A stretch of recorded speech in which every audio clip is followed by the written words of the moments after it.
Wargaming have finally introduced a new Tier 9 into World of Tanks console, and today's video is going to cover not only this brand new vehicle, but also what other news Wargaming have for next week, as well as covering what the brand new map will be coming into World of Tanks, at least in the next near future, I suppose. So let's cover this vehicle in depth, have a look at the original statistics. You will be able to pick this one up in the game next week, so it is coming out. We'll do a full review of the tank as and when it drops on Tuesday next week. So let's have a look at what this vehicle is all about and what it is. Well, the first one is the Lorraine AMX M4, and this is the Tier 9 French heavy tank. That is, of course, one you have to pay for.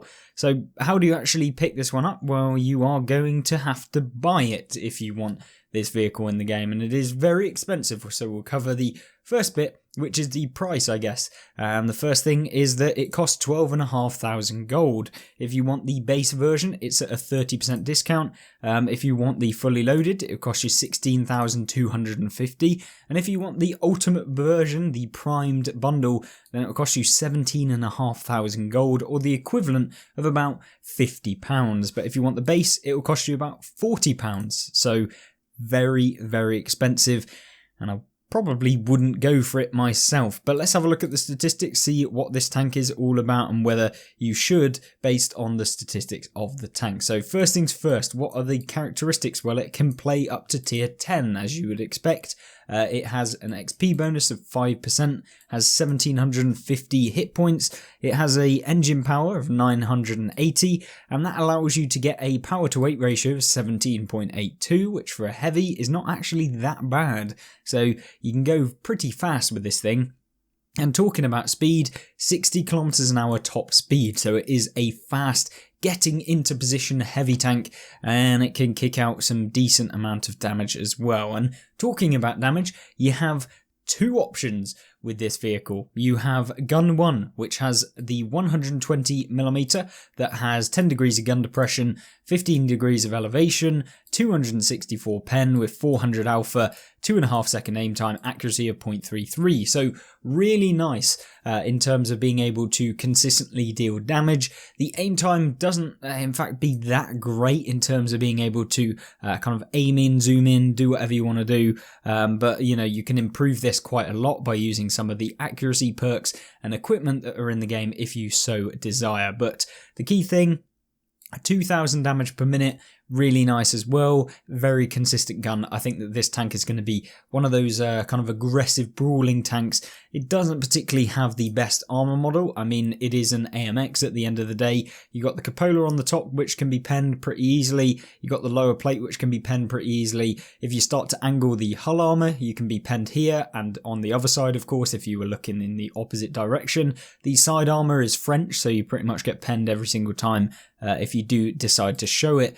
But I mean, it looks pretty cool, to be honest with you, and I think that this tank could be one of the more interesting and actual balanced tier 9s that Wargaming have released. But remember, you do get the 130mm gun, and that involves having 560 alpha damage, and quite possibly I would rather have this 130 because you don't have to pull out as much. It does get sacrifices to damage per minute, meaning that it's not particularly the best at tier 9, but 2,000 damage per minute can be buffed up to probably around 2,500, so you can probably be pretty good against most heavies.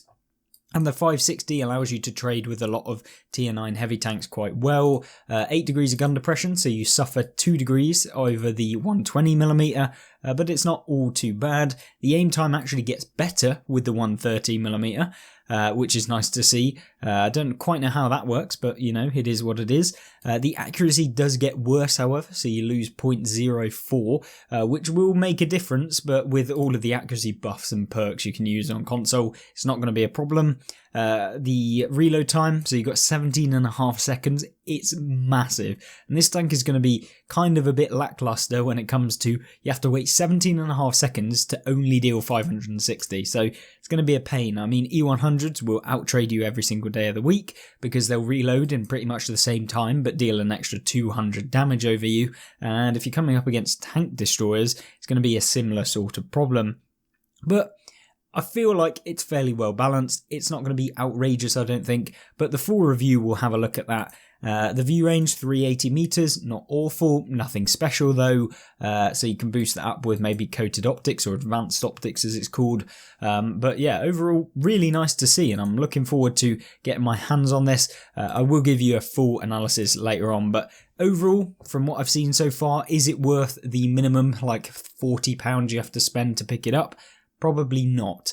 But if you're after a brand new vehicle that isn't in the game, you're a tank collector, maybe this one is for you. If you absolutely love French heavy tanks like me, then maybe you would pick this thing up, but you know, stay tuned for that on the channel. Now, we've talked about the new vehicle, but what else is Wargaming offering this month or this week? Well, we've got some information from the live stream that Wargaming did, and we've got the developer stream recap. So what have they got this week?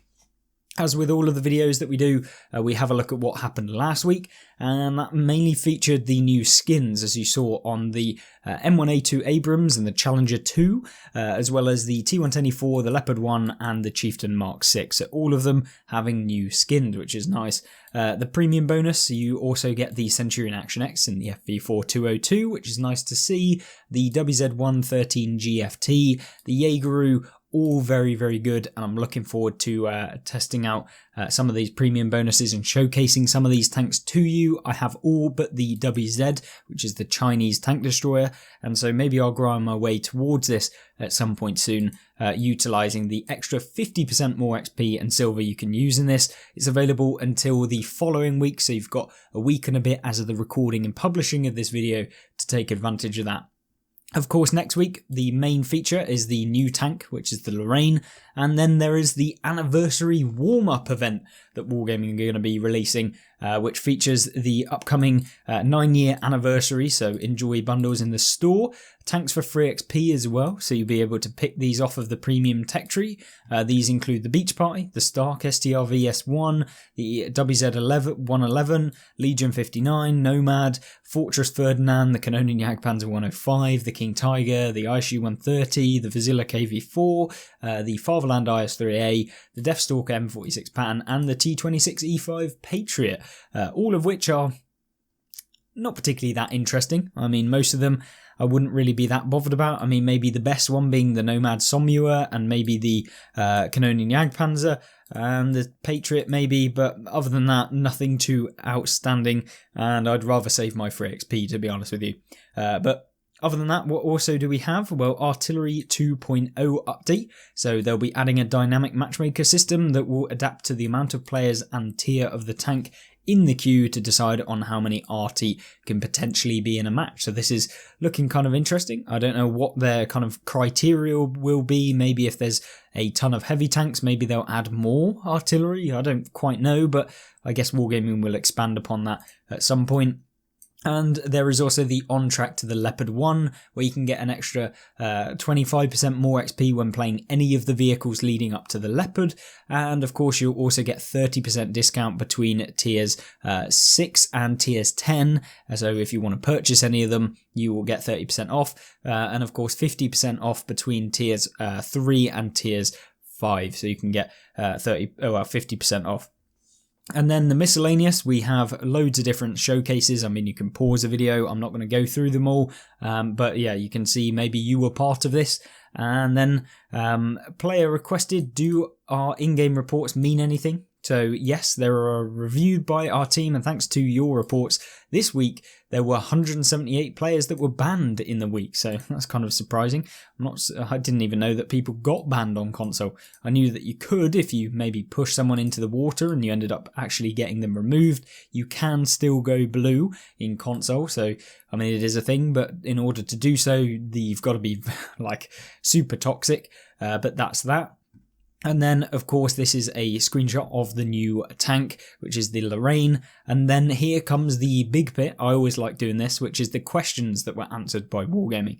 And we'll cover what these are in detail. So, number 1, when is our next map and what will it be? The next map is, of course, Swamp. So this is the map which has the castle in the centre, or a little kind of castle pillar, I guess, that goes up in the centre of the map. It's all swampy in the middle, as the name implies. You've got kind of primarily 2 areas that you can kind of go in if you're a heavy tank. So there's the northern area of the map, and then the far southern, southwestern area of the map. You primarily fight over 2 ridge lines in the middle with the swamp in between. A really good map. I loved it, and I'm looking to see it. It will arrive next season. So the next season is primarily, I think, 2 weeks away as of the Tuesday. So you've got a little bit until the new season. Of course, this being a really long season that we've had to endure. So yeah, I'm looking forward to seeing what Wargaming come out with in the next season on World of Tanks console.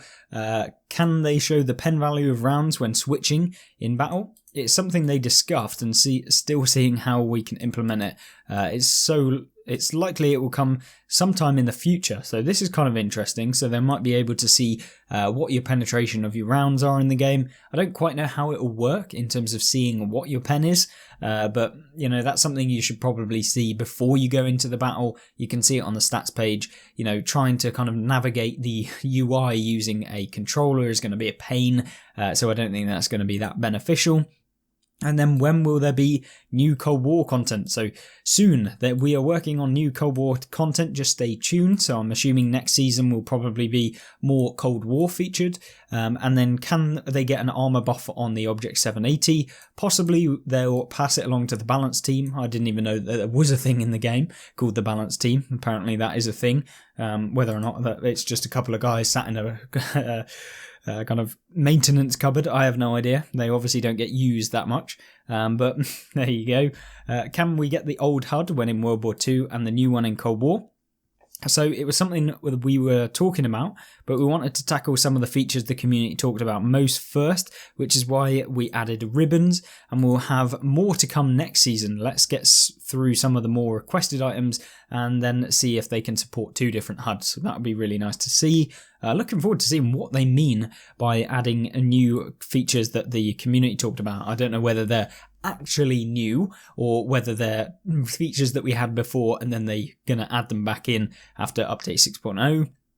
Any hints on the next season? So they've got nothing to share yet, which is kind of disappointing. I always like the hype building, and you know, Wargaming used to, like back in update 6.0 updates, where they kind of drip feed you information. Doesn't seem to be happening at the minute, and it kind of builds up the suspense, people really looking forward to the next season, keep people kind of on their toes and see what's going to happen. Unfortunately, that's not the case this season. When we'll get the new Cold War line, so that will be later this year apparently, so whether that's kind of September time, don't know, but maybe that will be when they're looking to get it. Any word on the new equipment sale? So maybe in the future. Don't know when that even means. That could be this year or maybe next year. We have no idea. AFK tanks, why do they no longer self-destruct and get 0 XP? They still receive 0 XP in earnings, but it only shows on their personal tab. Okay, I see what they mean. Can they have a 5-minute timer on caps? 5 minutes? The way it works right now is we have a standardized timer and we base it on the size of the map. I mean, this is just... I hate cap circles in the first place. I mean, some maps are, yes, they might have had like a standard one that decides on the type of map, but a lot of the time what they always forget about is how accessible is the cap circle to actually get into. And, you know, often they'll put hard cover in the cap circles, which is a massive no-no for me. I hate that. I mean, the fact of cap circles should be that if an opponent is just like running away for the entire game, then yeah, you should be able to cap. But at the current moment in time, on some maps, it's just not possible or feasible for you to even get back to the cap circle without being removed. So yes, you can make the argument that you could play to avoid getting your cap circle taken, but if you're camping at the back the entire game, it's not going to progress the game and it's not exciting gameplay. Whereas if you were to remove any of the hard cover in the caps, I feel like it'd be much nicer for the majority of players, because at the minute on maps where you require that, you have to YOLO in, and as soon as you YOLO in, what happens? You get taken out, and most of your team usually don't support you or can't support you because there's a bloody building in the way. So I don't even know. I mean, I would love to see them remove some of the, the hardcover in some of the cap circles. It's not on every map, but it is on some, and it's a pain in the backside. And of course, when there's like 7 tanks on your team and 2 on the enemy team, the fact that you even lose, it doesn't even make sense from a a perspective of, well, if you've somehow won by capturing an opponent's base, even though there's still 7 vehicles still left alive, it just doesn't make sense.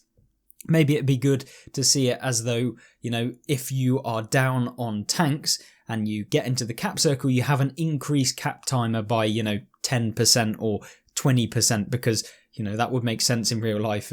So, you know, I know that this is just stuff that is kind of thought about, and I know you guys will probably have some input on that, so I'd like to see it in the comment section down below. It'd be good to see what you guys have to say, but yeah, it'd be nice to see some changes to cap timers. Can they expect new sounds for engines and guns? So nothing new to address, as we did update them a few years ago. I mean, I agree. I think the gun sounds are fine. There's nothing really that different. I wouldn't really go after that sort of stuff. I mean, it would just be a waste of dev time at this point, since they're not that bad. No one's going to be complaining a whole lot. And will they ever add Japanese main battle tanks to Cold War? So the response was, I'm not familiar with these, but if you have any suggestions, please send them in to the community team. So that is what Wargaming have said.